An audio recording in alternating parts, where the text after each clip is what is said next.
2019 তাৰিখে অসমত মিচিং সাহিত্য একাডেমী পৰিষদ MSc নিৰ্বাচন অনুষ্ঠিত হৈ যায় আৰু আমাৰ গহপুৰতো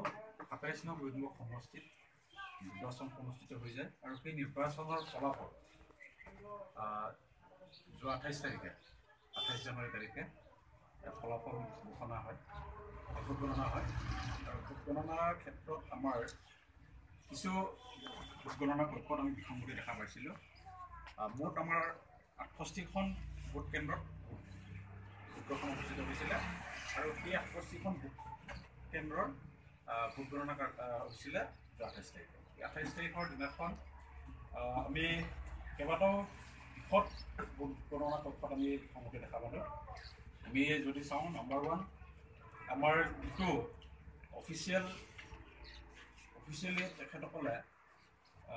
যিটো ৰিজাল্ট শ্বীট আমাক দিলে সেই ৰিজাল্ট শ্বীটটোত ভোট কাউণ্টিং টেবুলৰ লগত কিছুমান কাউণ্টিং এজেণ্টৰ লগত সংখ্যাখিনি মিলা নাই আমাৰ যিখিনি টোটেল যিটো পুলিং হৈছে কাষ্টিং হৈছে সেই পুলিংটোৰ লগত সংখ্যাবোৰ কাউণ্টিঙত যোৱা নাই আৰু সেই ক্ষেত্ৰত আমি কেইবাখনো ভোট কেন্দ্ৰত আমি 17খন ভোট কেন্দ্ৰত আমি এই বিষয়টো দেখা পালোঁ আৰু তাতে কিছুমান ভোট কমিছে আমাৰ ছাপ'জ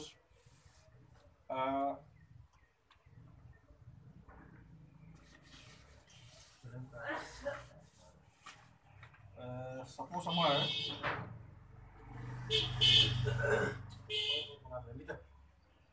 নামনি মিচিং ME স্কুল তাতে ধৰক আমাৰ টোটেল ভোট কাষ্টিং হৈছিলে 391 কিন্তু তাতে ভোটটো 391 নহয় 392 ওলাইছে এনেকুৱা ধৰণৰ কিছুমান আমাৰ বিসংগতি আমি দেখা পাইছোঁ নামনি মিচিঙত হয় আৰু ইয়াতে আৰু এটা কেন্দ্ৰত আমাৰ অসুবিধা আমি দেখিলোঁ টকৌবাৰী LP স্কুলত আমাৰ টোটেল ভোট কাষ্টিং হৈছিলে 343 আৰু তাত বেলট পেপাৰ কমিছে দুখন 341খন বেলট পেপাৰ ওলাইছে দুখন কমিছে ঠিক তেনেকৈ শ্বহীদ কমলাবাৰী LP ভোট কেন্দ্ৰত এখন বেলট পেপাৰ কমিছে এখন কমিছে লেপেটাপৰা LP স্কুলত এখন কমিছে চৰুতামুলী LP স্কুলত দুখন বাঢ়িছে তাত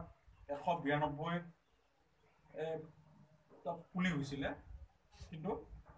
194 ওলাই গৈছে গতিকে ঠিক তেনেকৈ আমাৰ বৰতামুলী জনজাতি LP স্কুলত 282টা ভোট কাষ্টিং হৈছিলে পুলিং হৈছিলে তাৰ ভিতৰত এটা আকৌ বেলেগ পেপাৰ কমিছে ওলোৱা নাই কাউণ্টিঙত আৰু ঠিক তেনেকৈ বৰতামুলী জনজাতি LP স্কুল আৰু নেক্সট আহিল বৰতামুলী LP এখন বেলেগ পেপাৰ কমিছে 412 আছিলে আমাৰ ওলাইছে 411 ঠিক তেনেকৈ বৰফলং LP স্কুলতো এখন বেলেগ পেপাৰ কমিছে টোটেল 258 পুলিং হৈছিলে কিন্তু 257 ওলাইছেগৈ উজাবৰা LP স্কুল ৱেষ্টত এখন বেলেগ পেপাৰ কমিছে 262 পুলিং হৈছিলে 261 ওলাইছে ঠিক খাৰৈপাম LP স্কুলতো দুখন কমিছে আৰু 1 নং পাকেন LP স্কুলত এখন বাঢ়িছে এটা 190 পুলিং হৈছিলে 390 পুলিং হৈছিলে তাৰ ভিতৰত এখন বাঢ়িছে ভস্কেচাপৰিত এখন কমিছে 497 আছিলে পুলিং ভস্কেচাপৰিত ঠিক তেনেকৈ ওপৰ চৰাইবাৰী LP স্কুলত দুটা বেলট পেপাৰ কমিছে আৰু লোহিতমুখ হাইস্কুলত এখন বেলট পেপাৰ কমিছে দনেখনা LP স্কুলত টোটেল পুলিং হৈছিলে 193 194 ওলাইছে এখন বেলট পেপাৰ তাতো বাঢ়িছে ঠিক তেনেকৈ বেলগুৰি LP স্কুলত 260 পুলিং তাৰ ভিতৰত এখন বাঢ়িছে 261 ওলাইছে তাঁতিডুবি বৰাডুম LP স্কুলখনৰ এটা ডাঙৰ বিসংগতি আমাৰ কাউণ্টিং এজেণ্টৰ মতে গণশক্তিয়ে পাইছিলে 63 কংগ্ৰেছে পাইছিলে 35 আৰু BJPয়ে পাইছিলে 192 টোটেল 298 কিন্তু ইয়াতে কথাটো হ'ল গণশক্তি তেখেতসকলে অফিচিয়েলি যিটো গণনাৰ শেষত তেখেতসকলে যিটো আমাক ৰিজাল্ট শ্বীট দিছিলে সেই ৰিজাল্ট শ্বীটটোত আমি দেখিবলৈ পালোঁ গণশক্তিয়ে পোৱা 63 জেগাত 60 তেখেতসকলে 60 নোট কৰিছে আৰু বিজেপিয়ে 192 পোৱা জেগাত 195 কৰিছে। গতিকে এনেকুৱা ধৰণৰ আমাৰ বিসংগতি দেখা পোৱাৰ পিছত আমি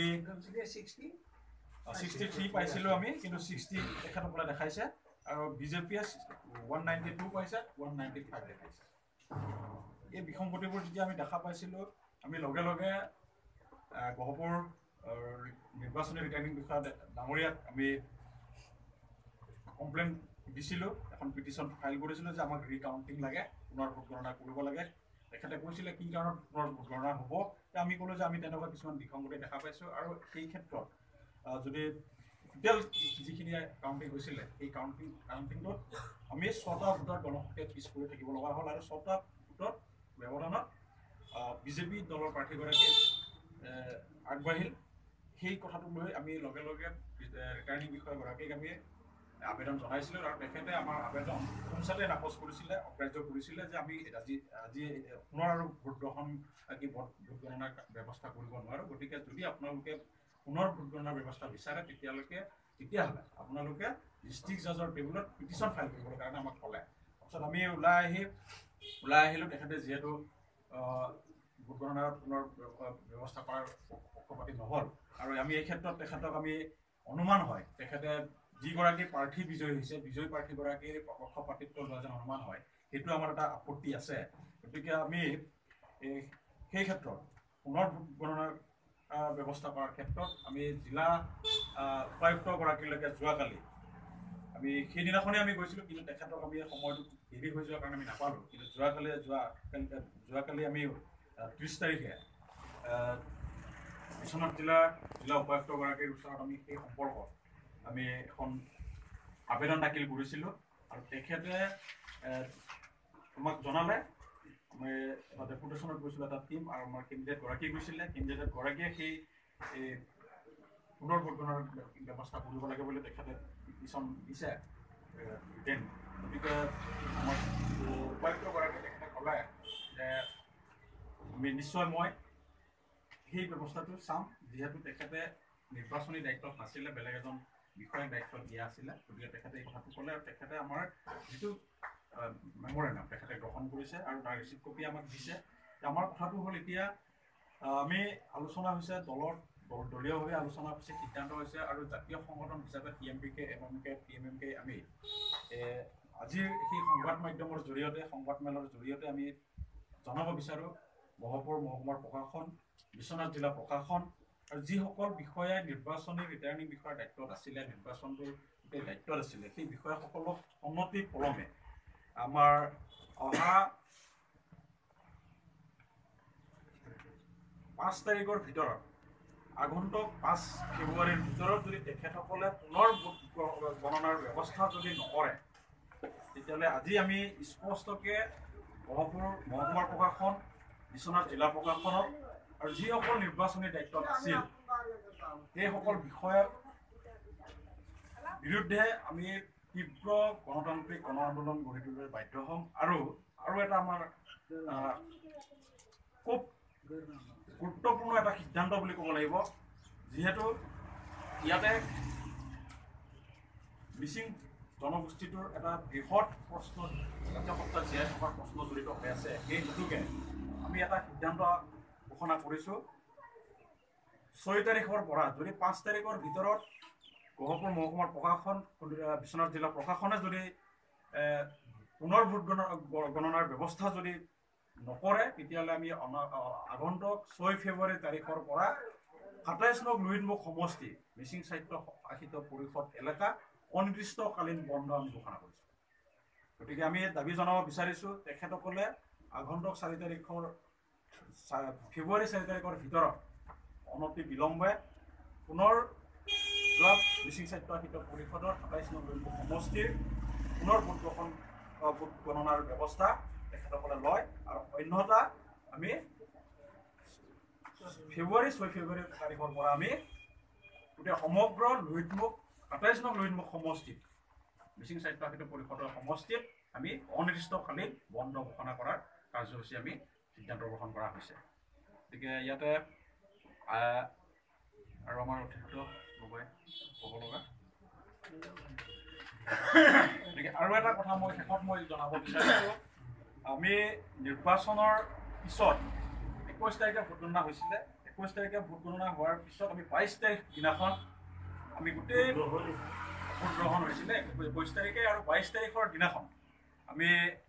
গোটেই ভোট কেন্দ্ৰৰ ভোট কমিটি বা যিসকল পুলিং এজেণ্ট আছিলে আমাৰ, এই পুলিং এজেণ্টসকলক মাতি আমি এটা এছেছমেণ্ট কৰিছিলোঁ কোনটো ভোট কেন্দ্ৰত কিমান পুলিং হ'ল আৰু টোটেল পুলিং কিমান হৈছে, সেই এটা ৰেকৰ্ড আমি পাইছিলোঁ। সেই হিচাপত আমাৰ হিচাপত ওলাইছিলে 19,843 টোটেল পুলিং, 19,843 টোটেল পুলিং। কিন্তু আজি যোৱা 28 তাৰিখে যি ভোট গণনা হৈছিলে, সেই ভোট গণনাৰ শেষত আমাক নিৰ্বাচনী বিষয়াসকলে ভোট গণনা কক্ষৰ পৰা এখন ৰিজাল্ট শ্বীট আমাক দিছিলে। সেই ৰিজাল্ট শ্বীটটোত আমি দেখিবলৈ পাইছোঁ, ইয়াতো বিসংগতি আমি দেখা পাইছোঁ। যিহেতু 19,843 আমাৰ ৰেকৰ্ড মতে পুলিং হৈছিলে টোটেল, তেখেতসকলে আমাক দেখাইছে 19,925, ইয়াতো 81 ভোট বাঢ়িছে, 81টামান ভোট বাঢ়িছে। গতিকে সেইটো এটা বিসংগতি। গতিকে সেই বিসংগতিসমূহ দূৰ কৰিবৰ কাৰণে তেখেতসকলে 5-4 তাৰিখৰ ভিতৰত পুনৰ ভোট গণনাৰ ব্যৱস্থা কৰিবৰ কাৰণে আমি দাবী জনাইছোঁ। অন্যথা আমি 6 ফেব্ৰুৱাৰী তাৰিখৰ পৰা আমি অনিৰ্দিষ্টকালীন 27 নং লুইনমুখ সমষ্টি MSC পৰিষদীয় সমষ্টি আমি বন্ধ ঘোষণা কৰিছোঁ। যিটো ভোট বাঢ়িলে এইটো পোষ্টেল ভোট আছিল নেকি? এইটো খবৰ ইয়াতো আমাৰ কাউন্সিলত পোষ্টেল ভোট আছে।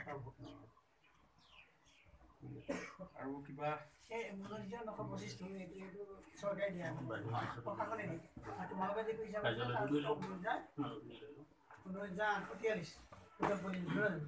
আৰু এটা কথা আমি ইয়াতে জনাই দিব বিচাৰিছোঁ, যদি তেখেতসকলে